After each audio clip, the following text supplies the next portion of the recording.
and I got a new car and went out to picnic with a new wife and everything. And old Mac was so mad at me, he didn't know what to do. He had 2 mules and he's working for $1.50 a day. But you know, I went up there and he flushed that $100 bill, and then he had a 50 and next to it. So what was they having down there? Had a Eagle 4th Park. of July picnic. Eagle Park. And old Kelly said, "Come on up and drink something." Well, I had about, you know, drinks was a nickel in, and I think I had went down there with maybe something. I had that in my pocket, you know. And you don't have to pay for that. I'll pay for it. You ought to stayed in the Navy. Oh, I had a $100 bill, and I had about 21s under, put the 100 on top, you know. And I showed off and he had a brand new car, you know, and I really had him going. And I went down there with Bessie Thompson, Yeah. you know, at Scrappy man. Yeah. Scrappy was on the Tennessee, you know. And old Scrappy now is lost his voice. He lives only about 10 miles from my fort. He does. We knowed each other a long time. Yeah. Old Tilly was quite a football, excuse me, LP. LP. He I was played football, baseball, both. yeah. What's your nickname? No, we won't go into No. that.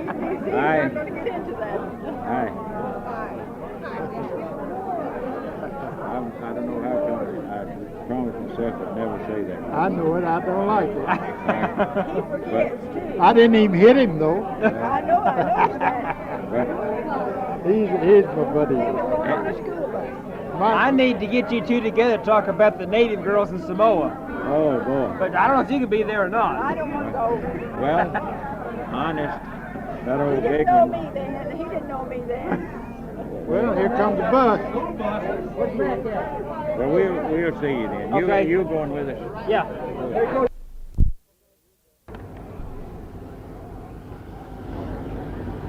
You're the last of the shipyard workers, aren't you? Yeah.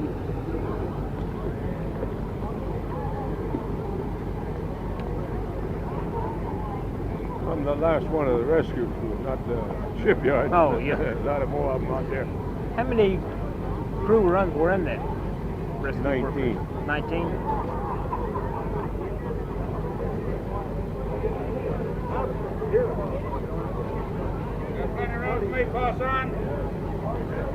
How many? All right. How many more? Are you going? You're riding on the Oh.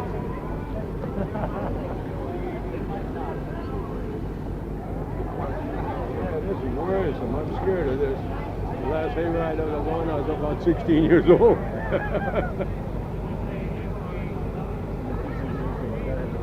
We used to have them things all the time.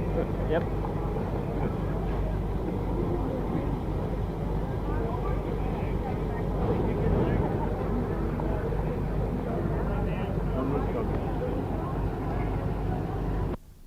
What are you doing in Costa Rica? Huh? What are you doing in Costa Rica? Nothing. Nothing. Just retired. Just have fun.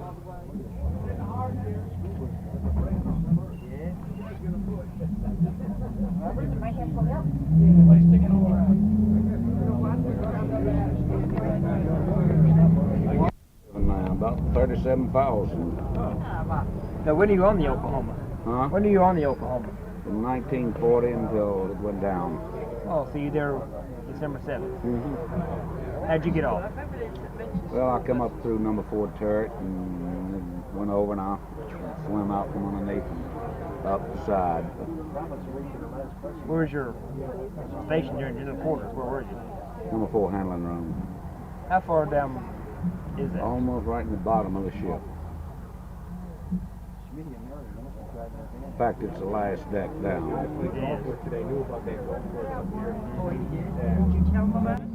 They give you a abandoned ship, or just you figured out to get out on your own? You've got to get out on your own, because that thing, when it got on, when you started walking on the bulkheads, it's time to go somewhere. It's up about 45-degree angle. Yeah. Have much trouble getting out? Yeah, quite a bit. There's only 3 of us come out through the route that I came. How many were down in the? 48. Well, I figure around 48. I don't know for sure. Yeah. But a lot of the 10 men that they cut out of the lucky bag were there, and then they went into this compartment next to it, into the what's called a lucky bag. Yeah. And they were cut out, I think, about 27 hours later. Yeah. So you went up. How do you get up to the turret from the powder handling room? Well, they got what's called a hand passage. If the hoist goes out for carrying the powder up, they got a hand passage there where you hand passes this powder up. We went up through there, and then I went. Well, they got a ready, what's called a ready room, right? Ready room. It's a watertight compartment. They open this up and they put the powder in there, and then when they ready for it, then they dump it. They open up another door, and the powder goes out into the turret, ready for the guns. So we were trapped in this where we knew was underwater.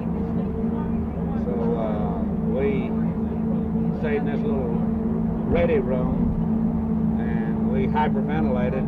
So we figured we had to swim out. So we doped out our way, because by this time we upside down, everything changes perspective, you know, when you turn everything upside down.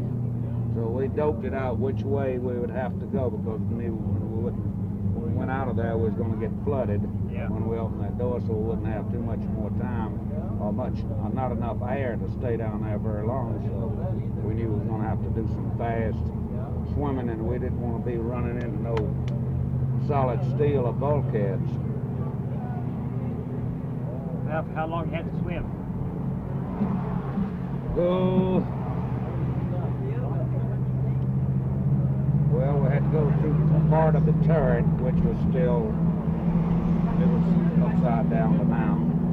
Then we had to come out the hatch underneath the turret. Then we had to go all the way from the turret all over to the side of the ship, which was now underwater, and then up.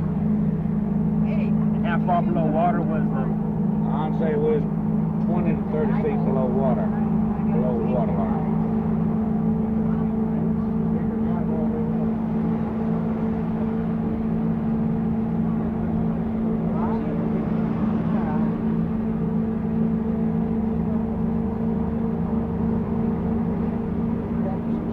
What's your name? Stallings. Oh, Jim Stallings. Okay.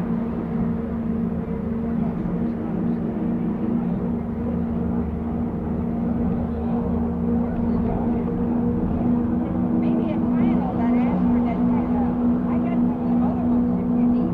Maybe they had their rotation. Let's say I'm just like a bad penny. I never turn up in the right place. I got the check back. It's about, We need it. well, I guess about 2.5, 3 weeks before they found me.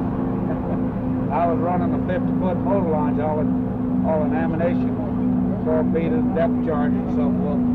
Westlock. I just took off on, got me a boat, started doing it. I said, well, this is helping out, so shit, I didn't report into nobody. And they'd already sent a message to my parents, lost.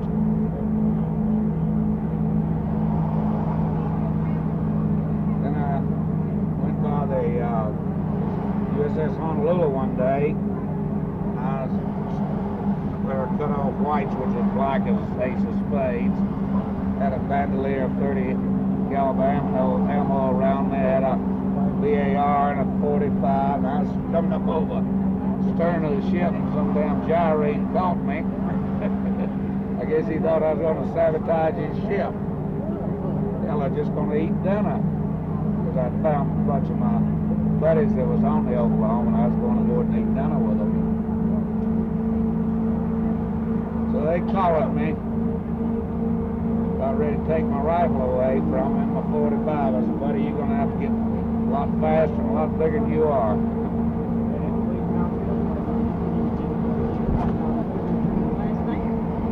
Where were you when the attack started? I was down in the living compartment, number 4th Division, 2nd Act.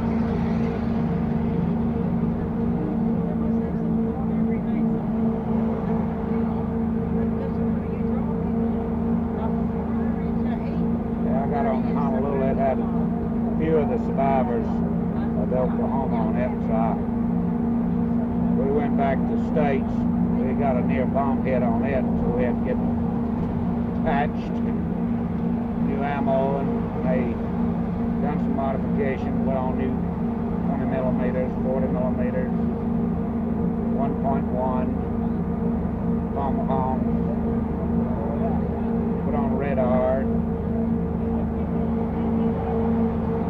We escorted a first convoy to Australia, to Auckland, New Zealand, Sydney, and on down to Melbourne. I plan on going to Melbourne next year. They have an all-armed forces reunion in October for 1 month. Yeah. 1 month long. Any particular time period or for anyone? Is it for World War II? Just World War II, Yeah. yeah. Anyone that fought in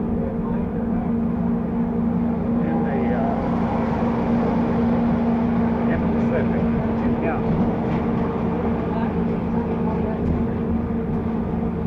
You know, I've also been doing interviews with guys in the Bataan Death March. They got some. That's awesome. Yeah.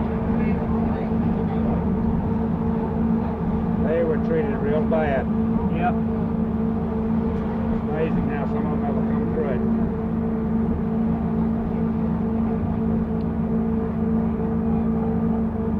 I think that's the group that we're losing most of them right now as a result of that death march. Yeah, I got a flag, 48-star flag, down in Costa Rica that flew over Corregidor. You do.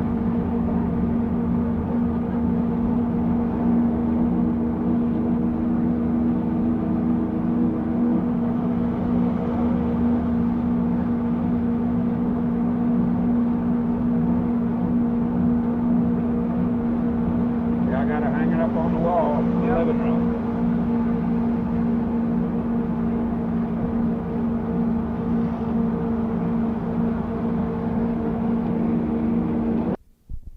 So I came down on the dock after we turned the keys over. I come down the dock with these other two guys. Well, our baggage is already on the ship because we were in a hurry. So I drove up on the dock and I said, come on, come on. So the three of us run up the gangway. And I looked back and said, how about the truck? They said, hell with a truck. You see, the communists are coming. So I turned around and that truck was swarmed with Chinese like ants over sugar, fighting over that truck. The ship pulled away and we left the truck there. Like, God, I mean, Where was this? in Tianjin, China, in 1970 or 1947. Oh, you were the Marines in China then. Yeah, I was in Tianjin. Oh God, what a deal! What were you doing there in China? Oh, whatever Marines do in all foreign countries, try to run the place. Where'd you go from there? I went back to Pendleton. Want to ride on this? Yeah, it goes right on the stage. Okay, let's I go don't get want that hay. I just got through bailing up a load of hay in my barn the other day. Mr. Fensler talking about China.